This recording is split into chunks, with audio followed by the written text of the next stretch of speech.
Hi అండి, ఎలా ఉన్నారు? ఇంట్లోనే హెల్తీగా పాస్తాతో మంచి రెసిపీని చూద్దాము.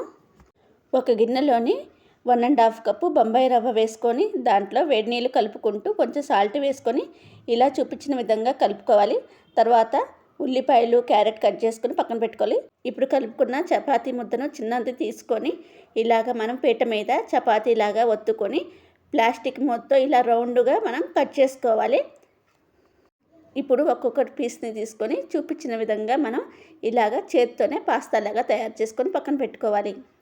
ఇప్పుడు స్టవ్ మీద ఒక గిన్నెలో వేడి నీళ్ళు పెట్టుకొని ఇప్పుడు వీటిని వేసుకొని మనము 5 నిమిషాలు మీడియం ఫ్లేమ్లోనే ఉడికించుకొని తర్వాత వడపోసుకొని దానిపైన చల్లటి నీళ్ళు పోసుకోవాలి.